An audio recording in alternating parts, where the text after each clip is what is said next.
সন্তানদের নিরাপত্তা আমাদের দেশের নাগরিকের নিরাপত্তা।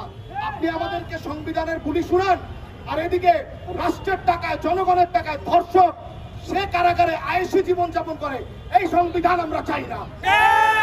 আমরা স্পষ্ট করে দিয়ে বলতে চাই, আমরা জানি আপনারা অনেক ধারা আমাদেরকে দেখাবেন। আপনি আবার বলেন যে এটা তো মধ্যযুগীয় বর্বর অবস্থায় আমরা নাই, আমরা পাল্টাইছি। ভাই, মধ্যযুগীয় বর্বর অবস্থায় এই ধরনের নৃশংস কাজ করলে কেউ পার পাইতো না, তাকে জনসম্মুখে হত্যা করা হইতো। আমরা তো আপনাকে বলি নাই যে আপনি ওই রকম জনসম্মুখে হত্যা করেন। আপনি দ্রুত বিচার কার্যক্রম করে ফাঁসিটা জনগণের যেটা আকাঙ্ক্ষা, যে ধর্ষককে জনসম্মুখে পারলে ফাঁসি দেন, যেন এই দৃশ্য দেখার পরে কোন ধর্ষক দ্বিতীয়বারে কোনো চিন্তা না করে এই ধরনের জঘন্য কাজ করে। এই উপস্থিতি খুব দুঃখ ভারাক্রান্ত মন নিয়ে বলতে হয়, আজকে যে শিশুটা মারা গেছে তাদের পরিবারের উপরে যে কি অবস্থা যাচ্ছে, আপনারা যাদের শিশু সন্তান আছে, কন্যা সন্তান যাদের আছেন তারা বুঝতে পারবেন।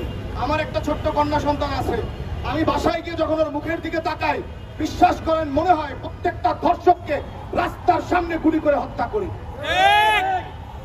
আমরা এত ভনিতা না করে বলতে চাই, দ্রুত বিচার কার্য সম্পাদন করেন, না হলে কিন্তু আমরা রাস্তায় নেমে কিভাবে বিচার আদায় করতে হয় সেই ব্যবস্থা করবো ইনশাআল্লাহ।